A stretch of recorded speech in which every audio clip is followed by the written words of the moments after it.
Hey, it's Pachuco Sam again coming at you this time. The subject is the word Chuco, where it came from, what it means. So here's the thing. There's there's a few stories of its whereabouts and where it came from, its origins. There's one. We'll start with that one. There's one that says that it's short for shoe company, Chuco. That there was once a company in El Paso where everybody worked, and it's associated with that location or whatnot, but there's not any real proof for that. I mean, I've searched and searched, and I've never actually found any solid evidence or any historical value that points towards that story.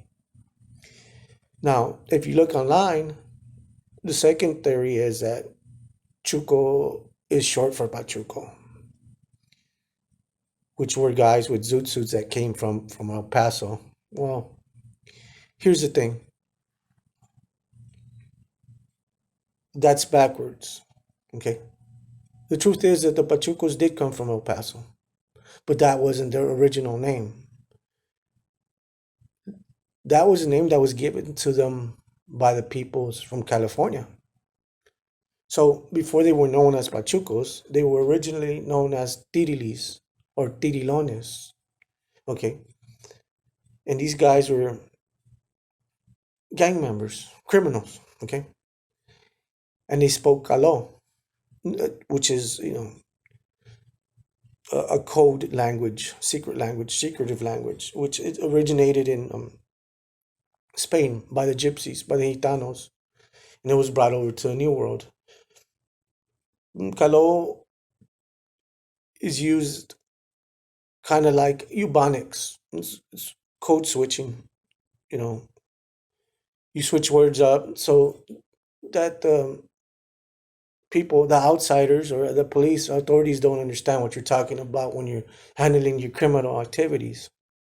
So now, understanding that,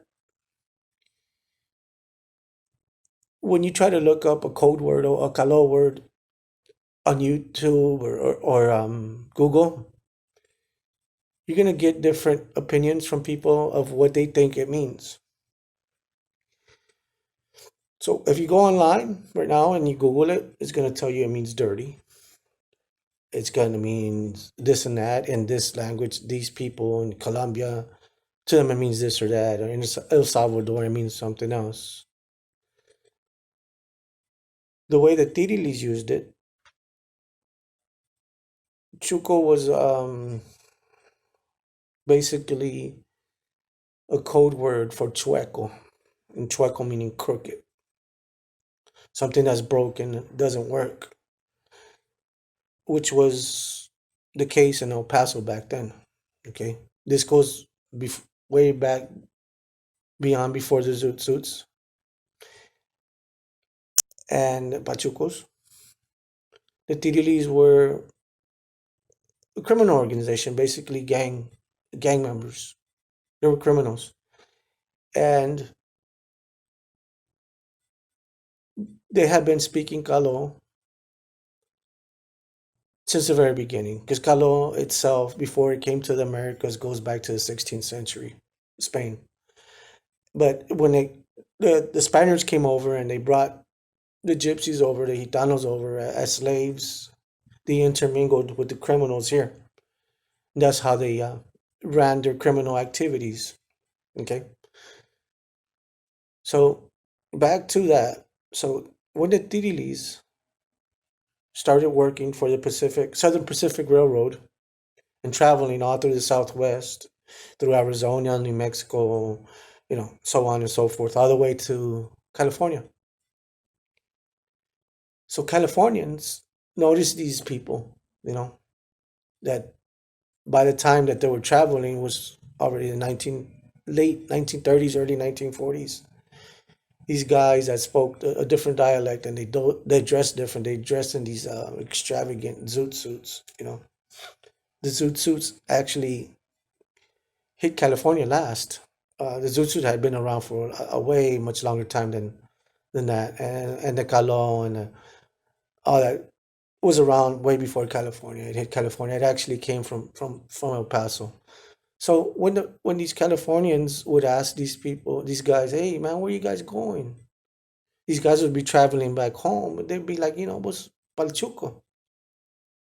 In other words, they'd be going back to El Paso. They were going back home to El Paso, which was El Chuco. So it's the people from California who started calling the Tirilis Pachucos. Okay. Now, historically, this can be proven. In the autobiography, when Herman Valdez was being interviewed, um, he confirmed that this guy, Tintan Herman Valdez, he grew up with the Pachucos. He understood them. He he knew, what was up. He learned their language and the way of dress. So he could confirm that Chuco comes from El Chueco. I can't remember exactly what the name of the autobiography was, but I can look it up and I can post it in the comments below, in the comment section. So that's basically where the word comes from. The word Chuco means crooked, and Pachuco means somebody that was going back home to El Chuco, which means El Paso, basically.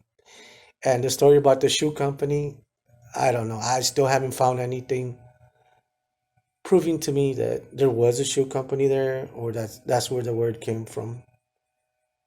Um, and that's it. That's what Chuco means.